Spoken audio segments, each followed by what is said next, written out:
సత్కర్మలతో సౌజన్యంతో ఒకరికి ఒకరు ఆదర్శం కావాలి. సత్కర్మలతో సౌజన్యంతో ఒకరికి ఒకరు ఆదర్శం కావాలి.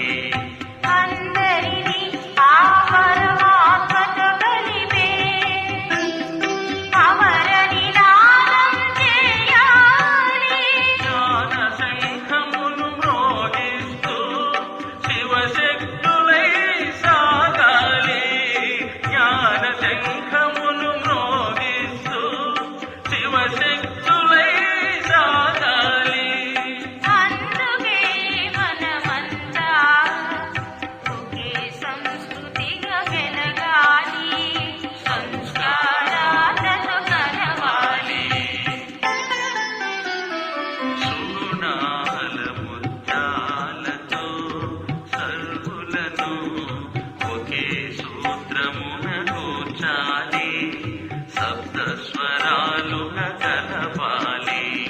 స్నేహశీలురై శాంతరూపులై విశ్వసమైక్యత తేవాలి.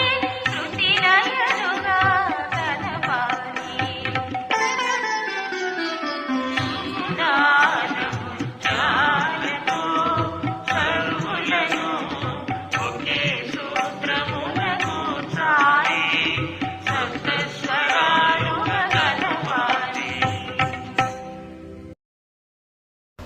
ఓం శాంతి. మధురమైన పిల్లలారా, మీలో ఎవరైతే మొత్తం విశ్వానికి సేవ చేస్తారో, అనేక మందిని తమ సమానంగా తయారు చేస్తారో, విశ్రాంతి ప్రియులు కానివారో వారే నిజాయితీ పరులు. ప్రశ్న: బ్రాహ్మణ పిల్లలు మీరు ఏ మాటలు ఎప్పటికీ మాట్లాడలేరు? జవాబు: బ్రహ్మతో మాకు ఎలాంటి సంబంధం లేదు. మేము నేరుగా శివబాబాను స్మృతి చేస్తామని బ్రాహ్మణులు మీరు ఎప్పటికీ అనలేరు. బ్రహ్మబాబా లేకుంటే బ్రాహ్మణులని పిలువబడలేము. ఎవరికైతే బ్రహ్మతో సంబంధం లేదో వారు బ్రహ్మముఖ వంశావళి వారు కాదు, శూద్రులు. శూద్రులు ఎప్పటికీ దేవతలుగా అవ్వలేరు. ఓం శాంతి. ఆత్మీక తండ్రి కూర్చొని దాదా ద్వారా అర్థం చేయిస్తూ ఉన్నారు. పిల్లలు ప్రదర్శని లేక మ్యూజియం ప్రారంభోత్సవాన్ని చేయిస్తారు, కానీ బేహద్దు తండ్రి ఎప్పుడో ప్రారంభోత్సవం చేసేశారు. ఇప్పుడు శాఖలు వెలువడుతూ ఉన్నాయి. పాఠశాలలు చాలా కావాలి కదా. తండ్రి ఉన్న ఈ పాఠశాలకు మధువనము అని పేరు పెట్టారు.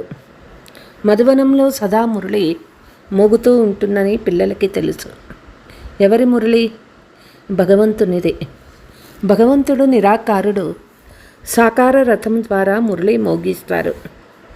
అతనికి భాగ్యశాలి రథము అని పేరు ఉంచారు. ఇది ఎవరికైనా అర్థం చేయించగలుగుతారు.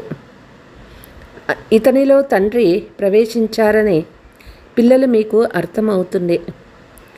మరెవ్వరికి రచయిత మరియు రచన ఆది మధ్యాంతము తెలియదు.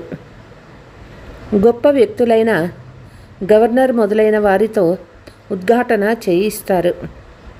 ఎవరి చేత ఉద్ఘాటన చేయిస్తున్నారో వారికి మొదట కొత్త ప్రపంచాన్ని తండ్రి ఎలా స్థాపిస్తున్నారో పరిచయంని ఇవ్వాలని తండ్రి ఎప్పుడూ వ్రాస్తూ ఉంటారు. శాఖలు తెరవబడుతూ ఉన్నాయి. ఎవరో ఒకరి ద్వారా తెరిపిస్తే ఉంటే వారి కళ్యాణం జరగదు. తండ్రి వచ్చారని కొంచెమైనా తెలుస్తుంది. విశ్వంలో శాంతిమయ రాజ్యం లేక ఆది సనాతన దేవీ దేవత ధర్మము బ్రహ్మ ద్వారా స్థాపించబడుతుంది.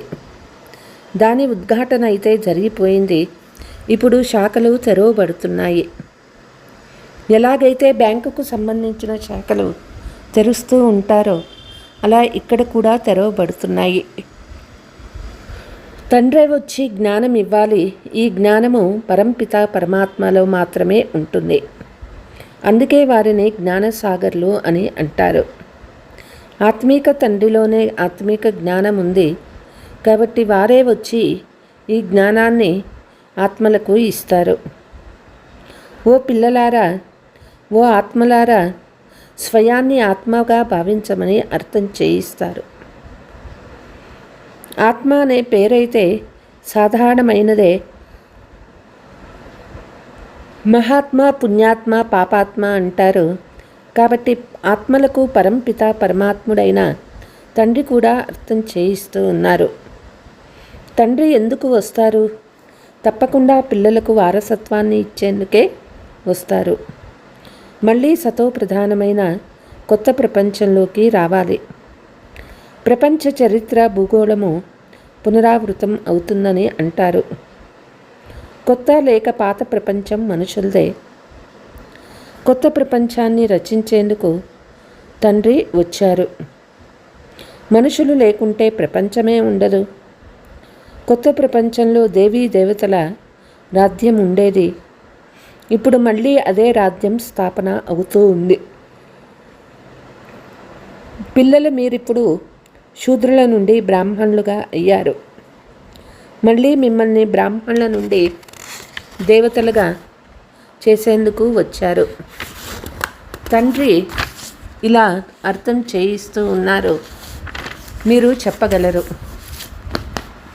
మీరు కొత్త ప్రపంచానికి ఎలా వెళ్ళగలరు? ఇప్పుడు ఆత్మలు పతితంగా వికారంగా ఉన్నాయి. కాబట్టి మళ్ళీ ఇప్పుడు నిర్వికారులుగా తయారవ్వాలి. జనం జన్మల పాపభారం తలపై ఉన్నది. పాపం ఎప్పటి నుంచి ప్రారంభమైంది? తండ్రి ఎన్ని సంవత్సరాల వరకు పుణ్యాత్ములుగా చేస్తారు? ఇది కూడా పిల్లలు తెలుసుకున్నారు. 21 జన్మల వరకు పుణ్యాత్ములుగా ఉంటారు. తర్వాత మీరు పాపాత్ములుగా అవుతారు. ఎక్కడ పాపం ఉంటుందో అక్కడ దుఃఖము ఉండనే ఉంటుంది. పాపం అంటే ఏమిటో కూడా తండ్రి తెలియచేస్తూ ఉన్నారు. ఒకటేమో మీరు ధర్మగ్లాని చేస్తారు. మీరు ఎంతో పతితులమై పోయారు. పతిత్ పావన్ రండి అని మీరు తండ్రిని పిలుస్తూ వచ్చారు. కాబట్టి ఇప్పుడు తండ్రి వచ్చారు. పావనంగా తయారు చేసే తండ్రిని మీరు నిందించారు, అవమానించారు. అందుకే మీరు పాపాత్ములుగా అయ్యారు. ఓ ప్రభు, జనం జన్మల నుండి నేను పాపిగా ఉన్నాను, వచ్చి పావనంగా చేయండి అని కూడా అంటారు. కాబట్టి తండ్రి అర్థం చేయిస్తూ ఉన్నారు. ఎవరైతే అందరికంటే ఎక్కువ జన్మలు తీసుకున్నారో వారి అనేక జన్మల అంతిమంలో తండ్రి ప్రవేశిస్తారు. అనేక జన్మలని బాబా దేనిని అంటారు? పిల్లల 84 జన్మలను అనేక జన్మలని బాబా అంటారు. మొట్టమొదట వచ్చిన వారే 84 జన్మలు తీసుకుంటారు. మొదట ఈ లక్ష్మీనారాయణలే వస్తారు. నరుణ్ నుండి నారాయణుడిగా అయ్యేందుకు మీరు ఇక్కడికి వస్తారు. సత్యనారాయణ కథను కూడా వినిపిస్తారు. ఎప్పుడైనా ఎవరైనా సీతారాములుగా అయ్యే కథను వినిపించారా? వారిని నిందించారు. నరుణ్ణి నారాయణుడిగా, నారిని లక్ష్మిగా తండ్రి తయారు చేస్తారు. వీరిని ఎప్పుడూ ఎవ్వరూ నిందించరు. బాబా రాజయోగాన్ని నేర్పిస్తారు. విష్ణు 2 రూపాలే లక్ష్మీనారాయణులు. చిన్నతనంలోనే వీరు రాధాకృష్ణులు. వీరు సోదరులు కాదు, వేరే వేరే రాజులకు పిల్లలుగా ఉంటారు. ఆ మహారాజ్ కుమారిగా ఉన్నవారిని స్వయంవరం జరిగిన తర్వాత లక్ష్మీనారాయణులని పిలుస్తారు. ఈ విషయాలన్నీ ఏ మనుషులకు తెలియదు. కల్పక్రితము ఈ విషయాలన్నీ ఎవరి బుద్ధిలో అయితే కూర్చున్నాయో ఇప్పుడు కూడా వారి బుద్ధిలోనే కూర్చుంటాయి. ఈ లక్ష్మీనారాయణలో, రాధాకృష్ణులో మొదలైన వారందరి మందిరాలు ఉన్నాయి. విష్ణువు కూడా మందిరం ఉంది. దీనినే నరనారాయణ మందిరం అని అంటారు. లక్ష్మీనారాయణలకు వేరే వేరే మందిరాలు ఉన్నాయి. బ్రహ్మకు కూడా మందిరం ఉన్నది. బ్రహ్మదేవతాయ నమః అన్న తర్వాత శివ్ పరమాత్మాయ నమః అని అంటారు. కాబట్టి వారు వేరువేరుగా ఉన్నట్లే కదా. దేవతలను భగవంతుడని ఎప్పుడూ అనరు. విశ్వంలో శాంతి స్థాపన చేసేందుకు భగవంతుడు పునాది వేసేశారని ఎవరి ద్వారా ఉద్ఘాటన చేయిస్తారో వారికి మొదట ఈ విషయం అర్థం చేయించాలని తండ్రి చెప్తూ ఉన్నారు. లక్ష్మీనారాయణులు రాజ్యాన్ని పాలించినప్పుడు విశ్వమంతా శాంతి ఉండేది కదా. వీరు సత్యయుగానికి అధిపతులుగా ఉండేవారు కదా. కాబట్టి ఇది మానవుణ్ణి నరుని నుండి నారాయణుడిగా, నారీ నుండి లక్ష్మిగా తయారు చేయు పెద్ద ఈశ్వరీయ విశ్వవిద్యాలయం. చాలామంది విశ్వవిద్యాలయం అని పేరు పెట్టుకున్నారు. వాస్తవానికి అవేవి విశ్వవిద్యాలయాలు కావు. సార్వత్రికంగా అయితే విశ్వమంతటా ఉండాలి. విశ్వమంతటా ఒకే కళాశాలను అనంతమైన తండ్రి తెరుస్తారు. విశ్వంలో పావనంగా అయ్యి విశ్వవిద్యాలయం ఇది ఒక్కటే. దీనిని తండ్రి స్థాపిస్తూ ఉన్నారు. విశ్వమంతటిని శాంతిధామానికి, సుఖధామానికి తీసుకువెళ్తారు. అందువల్లే దీనిని ఈశ్వరీయ విశ్వవిద్యాలయం అంటారు. ఈశ్వరుడు వచ్చి విశ్వానికి ముక్తి, జీవన్ముక్తి, వారసత్వం ఇస్తారు. తండ్రి చెప్పే విషయం ఎక్కడ, వారంతా చెప్పే విశ్వవిద్యాలయాలు ఎక్కడ. విశ్వవిద్యాలయం అంటే ప్రపంచమంతటిని పరివర్తన చేసేది. ఈ కర్తవ్యం తండ్రిదే. మనల్ని ఈ పేరు పెట్టుకోనివ్వరు. ప్రభుత్వం అయితే తానే స్వయంగా పెట్టుకుంటుంది. దీనిని మీరు అర్థం చేయించాలి. అది కూడా మొదటే అర్థం చేయించరు. మా పేరే బ్రహ్మ కుమార్ కుమారీలని చెప్పండి. తండ్రి వచ్చి రథంగా తయారు చేసుకున్నప్పుడే బ్రహ్మ అని పేరు పెట్టారు. ప్రజాపిత అను పేరు ప్రసిద్ధి చెందింది కదా. అతడు ఎక్కడ నుండి వచ్చాడు? అతని తండ్రి పేరేమిటి? బ్రహ్మను దేవతగా చూపిస్తారు కదా. దేవతలకు పరంపితాయే తప్పకుండా తండ్రిగా ఉంటారు. వారు రచయిత బ్రహ్మను మొట్టమొదట రచించారని చెప్తారు. వారి తండ్రి శ్రీబాబా నేను ఇతనిలో ప్రవేశించి ఇతని గురించి మీకు తెలియచేస్తానని శ్రీబాబా చెప్తూ ఉన్నారు. ఇది ఈశ్వరీయ మ్యూజియం అని పిల్లలు అర్థం చేయించాలి. ఓ పతిత పావన రండి, వచ్చి పతితుల్ని పావనంగా చేయండి అని నన్ను పిలుస్తారు. ఓ పిల్లలారా, ఓ ఆత్మలారా, మీరు మీ తండ్రిని స్మృతి చేస్తూ పతితులుగా ఉన్నవారు పావనంగా అవుతారు. మన్మనాభవ అనే పదము గీతలోనిదే. జ్ఞానసాగరుడైన పతిత పావనుడు భగవంతుడు ఒక్కరే. కృష్ణుడు పతిత పావనుడు కారు. అతడు పతిత ప్రపంచంలోకి రాలేడు. పతిత ప్రపంచంలోకి పతిత పావనుడైన తండ్రే వస్తారు. ఇప్పుడు నన్ను స్మృతి చేస్తే పాపం భస్మమవుతుంది. ఎంత సహజమైన విషయం. భగవాను వాచ అనే పదం తప్పకుండా చెప్పాలి. కామ మహాశత్రువు పరంపిత పరమాత్మనే అర్థం చేయిస్తాడు. మొట్టమొదట నిర్వికారి ప్రపంచంగా ఉండేది, ఇప్పుడు వికారి ప్రపంచంగా ఉంది. ఇక్కడ దుఃఖమే దుఃఖమున్నది. నిర్వికారులుగా ఉంటే మళ్ళీ సుఖమే సుఖము ఉంటుంది. భగవాను వాచ కామ మహాశత్రువు అని అందరికీ తెలియచేయాలి. దీనిని జయిస్తే జగత్తును జయిస్తారు. ఒక్క తండ్రిని స్మృతి చెయ్యండి, మేము కూడా ఆ తండ్రినే స్మృతి చేస్తూ ఉన్నాము అని చెప్పండి. ఏదైనా కాలేజీని తెరుస్తున్నప్పుడు దానిని కూడా ప్రారంభోత్సవం చేయిస్తారు కదా. ఇది కూడా కళాశాల. చాలా సేవా కేంద్రాలు ఉన్నాయి. సేవా కేంద్రాలలో టీచర్లను నియమించారు. టీచర్లు కూడా తప్పకుండా ఆలోచించాలి. బాబా కొత్త కొత్త సేవా కేంద్రాలలో మంచి మంచి బ్రాహ్మణుల ఉంచుతారు. అందువల్ల త్వరగా తమ సమానంగా ఇతరులను తయారు చేసి తర్వాత కొత్త కొత్త సేవా కేంద్రాలకు సర్వీస్ చేసేందుకు పరిగెత్తాలి. ఎవరెవరు మురళిని బాగా చదివి వినిపిస్తారో, అర్థం చేయిస్తారో వారిని చూసి మీరిక్కడ నుండి క్లాస్ చేయమని చెప్తారు. ఈ విధంగా అభ్యాసం చేయించి వారిని కూర్చోపెట్టి ఇతర సేవా కేంద్రాలను స్థాపించేందుకు వెళ్ళిపోవాలి.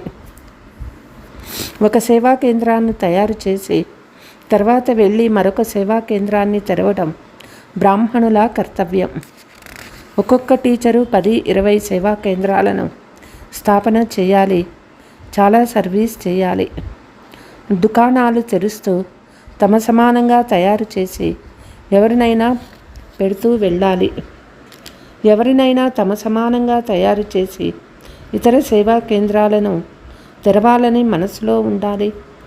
కానీ ఇంత నిజాయితీగా ఉన్నవారు చాలా అరుదుగా ఉంటారు.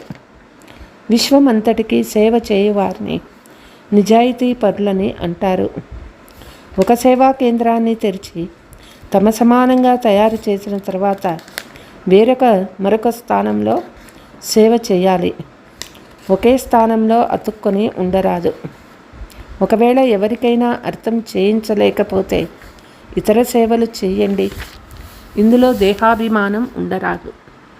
నేను గొప్పింటి అమ్మాయిని, ఈ పని ఎలా చేసేది, మాకు బాధ కలుగుతుంది, కొద్దిగా పని చేసినా చాలా దుఃఖిస్తారు. దీనిని దేహాభిమానం అంటారు. కొద్దిగా కూడా అర్థం చేసుకోరు. ఇతరులకు సర్వీస్ చేయాలి కదా. బాబా ఫలానా వారు మాకు అర్థం చేయించారు, మా జీవితం బాగుపడిందని వారు కూడా బాబాకు వ్రాయాలి. సర్వీస్ చేసేందుకు రుజువు లభించింది. ప్రతి ఒక్కరూ టీచర్గా తయారవ్వాలి. బాబా మా తర్వాత చాలామంది నిర్వహించేవారున్నారు. మేము చాలామందిని మా సమానంగా తయారు చేశాము. మేము సేవా కేంద్రాలని తెరుస్తూ వెళ్తాము అని పిల్లలు వారే స్వయంగా వ్రాయాలి. అలాంటి పిల్లలను పుష్పాలు అని అంటారు. సర్వీస్ చేయకుంటే పుష్పాలు ఎలా అవుతారు? పూల తోట కూడా ఉంది కదా. ఉద్ఘాటన చేసేవారికి కూడా అర్థం చేయించాలి. మేము బ్రహ్మ కుమారీలము శూద్రుల నుండి బ్రాహ్మణులుగా అయ్యే దేవతలుగా అవుతాము. తండ్రి ఈ బ్రాహ్మణ కులాన్ని మరియు సూర్యవంశము చంద్రవంశ కులాలను స్థాపన చేస్తారు. ఈ సమయంలో అందరూ శూద్రవర్ణానికి చెందినవారు. సత్యుగంలో దేవతావర్ణానికి చెందినవారుండేవారు. తర్వాత క్షత్రియ వైశ్య వర్ణము వారిగా అయ్యారు. పిల్లలు చాలా పాయింట్లు మర్చిపోతారని తండ్రికి తెలుసు. మొట్టమొదట బ్రాహ్మణ వర్ణము, ప్రజాపిత బ్రహ్మ సంతానము. బ్రహ్మ ఎక్కడ నుండి వచ్చాడు? ఇక్కడ బ్రహ్మ కూర్చొని ఉన్నాడు కదా. చాలా బాగా అర్థం చేయించాలి. బ్రహ్మ ద్వారా స్థాపన. ఎవరి స్థాపన? బ్రాహ్మణుల స్థాపన. తర్వాత వారికి శిక్షణ ఇచ్చి దేవతలుగా చేస్తారు. మనం తండ్రి ద్వారా చదువుకుంటూ ఉన్నాము. వారు అర్జునునికి భగవాను వాచ అని వ్రాశారు. అయితే అర్జునుడు ఎవరో ఎవ్వరికీ తెలియదు. మనము బ్రహ్మ వంశస్థులైన బ్రాహ్మణులమని మీకు తెలుసు. ఒకవేళ మేము శివబాబాకు పిల్లలము, బ్రహ్మతో మాకు సంబంధం లేదని ఎవరైనా చెప్తే వారు దేవతలుగా ఎలా అవుతారు? బ్రహ్మ ద్వారానే తయారవుతారు కదా. శివబాబా మీకు నన్ను స్మృతి చేయండి అని ఎవరి ద్వారా చెప్పారు? బ్రహ్మ ద్వారా స్మృతి చేయమని చెప్పారు కదా. ప్రజాపిత బ్రహ్మకు పిల్లలుగా ఉన్నారు కదా. బ్రహ్మ కుమారీలు పిలువబడుతున్నారు. మనము బ్రహ్మ సంతానము కాబట్టి తప్పకుండా బ్రహ్మ గుర్తుకు వస్తాడు. శివబాబా బ్రహ్మ తను ద్వారా చదివిస్తారు. బ్రహ్మ బాబా మధ్యలో ఉన్నారు. బ్రాహ్మణులుగా అవ్వకుండా దేవతలుగా ఎలా అవ్వగలరు? నేను ఏ రథంలో వస్తానో అతనికి కూడా తెలుసుకోవాలి. బ్రాహ్మణులుగా తయారవ్వాలి. బ్రహ్మను బాబా అని పిలవకపోతే పిల్లలుగా ఎలా అవుతారు? స్వయాన్ని బ్రాహ్మణులుగా భావించకంటే శూద్రులుగా ఉన్నట్లే కదా. శూద్రుల నుండి వెంటనే దేవతలుగా అవ్వడం చాలా కష్టము. బ్రాహ్మణ అయి శివబాబాని స్మృతి చేయకుండా దేవతలుగా ఎలా అవ్వగలరు? ఇందులో తికమక పడే అవసరం లేదు. తండ్రి ద్వారా ఉద్ఘాటన జరిగిపోయింది. ఉద్ఘాటన చేసేవారికి కూడా అర్థం చేయించాలి. కేవలం తండ్రిని స్మృతి చేస్తే పాపాలు సమాప్తమైపోతాయని మీకు కూడా తెలుసు. ఆ తండ్రే పతిత పావనుడు. మీరు మళ్ళీ పావనమై దేవతలుగా అవుతారు. పిల్లలు చాలా సర్వీస్ చేయగలరు. మేము తండ్రి సందేశాన్ని ఇస్తున్నామని చెప్పండి. ఇప్పుడు చేయండి, చేయకపోండి మీ ఇష్టము. మేము సందేశాన్ని ఇచ్చి వెళ్తూ ఉన్నాము. మరే విధంగా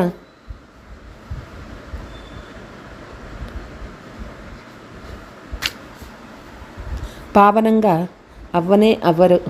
తీరిక ఉన్నప్పుడు సర్వీస్ చేయండి. సమయం అయితే చాలా లభిస్తుంది అని వారికి చెప్పండి.